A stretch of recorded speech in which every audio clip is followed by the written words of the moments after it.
तो आइए दोस्तों, अब जो है प्रश्न प्लीज 7.4 7.1 का जो है हम देख लेते हैं कितना। तो यहाँ पर जो है प्रश्न संख्या 5 आज देखते हैं दोस्तों क्या कहता है, ध्यान से सुनिए। लिखा है, किसी कक्षा में 4 मित्र बिंदुओं ए बी सी और डी पर बैठे हुए हैं जैसा कि आकृति 7.1 में दर्शाया गया है। चंपा और चमेली कक्षा के अंदर आती है और कुछ मिनट तक देखने के बाद चंपा चमेली से पूछती है, क्या तुम नहीं सोचती हो कि एबीसीडी एक वर्ग है? चमेली इससे सहमत नहीं है। दूरी सूत्र का प्रयोग करके बताइए कि इनमें से कौन सही है। तो यहाँ पर 4 पॉइंट दिए गए। कितने बिंदु दिए गए हैं?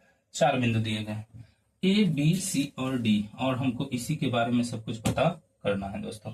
तो आइए पहले इसको मान लेते हैं, चूंकि नहीं मानना यहाँ पर तो नाम दिया गया है, इसलिए डायरेक्ट मैं लिखता हूं, क्या लिखता हूं कि क्या है ये। देखिए एक्स एक्सिस पर 3 और वाई एक्सिस पर कितना 4 है। इसका मतलब है ये हो गया 3,4। ठीक है, दिए गए नियामक 6,7। ठीक है, और सी देखिए दोस्तों, सी दिया गया है 9,4, ये 9,4 एवं डी कितना है तो 6,1, 6,1 डी जो है 6,1 दिए गए निर्देशांक हैं। चलिए दोस्तों, अभी क्या करना है, एक एक करके पहले डिस्टेंस फाइंड करना है। ठीक है, कोई भी अगर जब मान लीजिए अगर किसी प्रकार का चतुर्भुज है तो पहले चारों भुजा का डिस्टेंस और विकर्ण फाइंड करना होगा। अगर देखा जाए तो इसका पिक्चर इस प्रकार मैं बना देता हूं, लेकिन यह कहना मुश्किल है कि यह किस तरह का पिक्चर है। ठीक है, आइए अब मैं 4 पॉइंट दिखाता हूं, ए बी सी और डी। ए का वैल्यू कितना है 3,4, बी का वैल्यू क्या है 6,7, सी का वैल्यू कितना है 9,4 और डी का वैल्यू कितना है 6,1। चलिए दोस्तों, अब अगर इसका विकर्ण देखा जाए तो बीडी को मिलाना होगा, उसी तरह सीए को भी मिलाना पड़ेगा।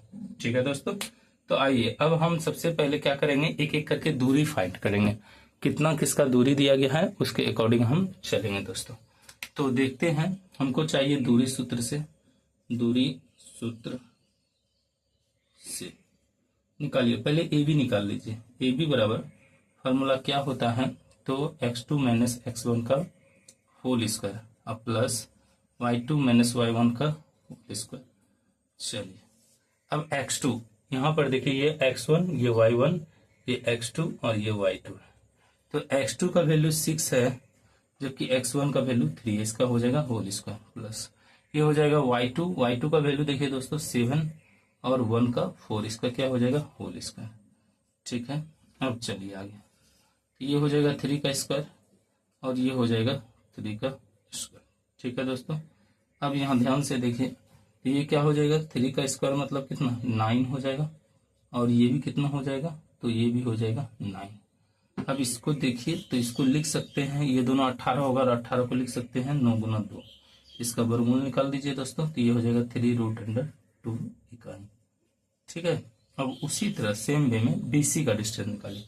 बीसी बराबर फार्मूला सेम है दोस्तों, x2 माइनस x1 का whole square plus y2 minus y1 का होल स्क्वायर। ठीक है, अब देखिए क्या होगा आगे। तो देखिए अब ये चर्चा हो रहा है बी और सी के बीच, इसका मतलब ये x1 ये y1 ये x2 ये हो गया y2। तो ये 9 और माइनस 6 का होल स्क्वायर प्लस हो जाएगा कितना 4 माइनस 7 का होल स्क्वायर। ठीक है दोस्तों, आगे चलिए। तो देखिए दोस्तों, मैंने क्या किया, इसका वैल्यू पुट कर दिया है, आगे मैं इसको सॉल्व करता हूँ। तो ये हो जाएगा 3 का स्क्वायर और ये हो जाएगा -3 का स्क्वायर। तो देखिए ये हो जाएगा 9 और ये भी हो जाएगा 9, तो दोनों मिलकर 18 होगा। 18 को 9 गुना 2 लिख सकते हैं, अर्थात 3√अंडर कितना लिख सकते हैं 2 इकाई। ठीक है दोस्तों, आगे चलिए, अब हमको निकालना है CD। CD √अंडर क्या हो जाएगा x2 माइनस x1 का होल स्क्वायर प्लस हो जाएगा y2 माइनस y1 का होल स्क्वायर। ठीक है, आगे चलिए दोस्तों, तो अब बात आती है CD पर। तो आप सबसे पहले भुजा डिसाइड कीजिए, ये हुआ x1, ये होगा y1, ये हो गया x2, ये हो गया y2। तो चलिए ये हो जाएगा x2 का वैल्यू 6 और x1 का 9, इसका क्या हो जाएगा होल स्क्वायर प्लस ये y2 है, y2 का वैल्यू क्या है 1 और y1 का वैल्यू है 4, इसका हो जाएगा होल स्क्वायर। ठीक है दोस्तों, तो देखिए जरा सा और, तो ये क्या हो जाएगा, अब ये हो जाएगा -3 का होल स्क्वायर और प्लस हो जाएगा -3 का होल स्क्वायर। ठीक है, आइए तो आगे क्या होगा अब, तो ये हो गया 9 और प्लस हो जाएगा 9, तो ये भी 18 होगा, इसका मतलब हमको लिख सकते हैं 9 गुना 2 अर्थात कितना हो गया 3√2 इकाई। ठीक है, इकाई। अब चलिए हमको निकालना है AD का भी डिस्टेंस सेम वे में निकाल दीजिए, दूरी फार्मूला लगाकर x2 - x1 का होल स्क्वायर प्लस है y2 - y1 का होल स्क्वायर। ठीक है, x2। अब यहाँ पर से देखिए दोस्तों ध्यान से, ये क्या हो जाएगा, ये होगा x1 y1, ये हो जाएगा x2 y2। ठीक है, अब देखिए x2 का वैल्यू कितना है 6 और x1 का 3, तो इसका हो जाएगा होल स्क्वायर प्लस y2 का वैल्यू कितना है 1 और इसका हो जाएगा y1 का कितना 4, इसका हो जाएगा होल स्क्वायर। चलिए ये हो गया 3 का स्क्वायर और ये हो जाएगा -3 का स्क्वायर, तो ये हो जाएगा √9 और प्लस हो जाएगा 9। अब देखिए फिर 18 होगा तो इसको लिख सकते हैं 9 गुना 2 और हो जाएगा 3√2 इकाई। ठीक है दोस्तों, मैंने सारा भुजा का काम कर दिया। अब मैं निकालने जा रहा हूँ वर्ग का, वर्ग नहीं विकर्ण का, विकर्ण का दूरी, विकर्ण निकालेंगे कितना, तो देखिए AC पहले निकाल लेते हैं। तो क्या हो जाएगा, फार्मूला सेम रहेगा x2 - x1 का कितना होल स्क्वायर और प्लस हो जाएगा y2 - y1 का होल स्क्वायर। ठीक है, आगे देखिए दोस्तों, तो अब यहाँ पर बात हो रहा है AC का, ये हो गया x1 y1, ये हो जाएगा x2 y2। ठीक है, x2 y2, तो यहाँ पर पहले x1 और x2 को माइनस कर लीजिए, -9 - 3, इसका क्या हो जाएगा होल स्क्वायर और प्लस देखिए y2 का वैल्यू है 4 और इसका वैल्यू भी है 4, इसका क्या हो जाएगा होल स्क्वायर, तो ये हो गया 6, इसका स्क्वायर हो जाएगा और ये हो गया 0, इसका भी स्क्वायर हो जाएगा, ये हो गया 36, तो इसका वैल्यू निकल गया 6 इकाई। ठीक है दोस्तों, इसका निकल गया कितना 6 इकाई। अब देखिए विकर्ण जो है, विकर्ण BD के लिए तो फार्मूला तो सेम रहेगा दोस्तों, x2 - x1 का होल स्क्वायर अब प्लस रहेगा y2 - y1 का कितना होल स्क्वायर। ठीक है, चलिए अब देखिए हमको जाना है BD के पास, तो यह हो गया x1, ये हो गया y1, ये हो गया x2, ये हो गया y2, पुट कर दीजिए वैल्यू, तो क्या हो जाएगा x2 का वैल्यू देख लीजिए 6 और x1 का हो गया 6, इसका क्या हो जाएगा होल स्क्वायर प्लस यहाँ पर भी क्या हो जाएगा 1 और -7, 1 - 7 का क्या होल स्क्वायर।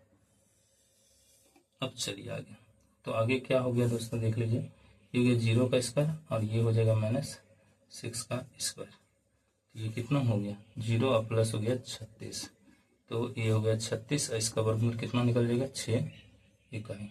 ठीक है, तो आपने क्या देखा इसमें दोस्तों, आपने यह देखा है कि जो है इसमें चारों भुजा आपस में बराबर है और विकर्ण भी क्या है बराबर है। ठीक है, जब चारों भुजा बराबर है और विकर्ण बराबर है तो मैं उसी चीज को लिखता हूँ, चूंकि AB बराबर BC बराबर CD बराबर AD कितना आया है, तो यह आया है 3√2 इकाई। और विकर्ण जो है, विकर्ण AC बराबर BD बराबर 6 आया है, तो इसका मतलब चारों भुजा बराबर और विकर्ण भी बराबर है।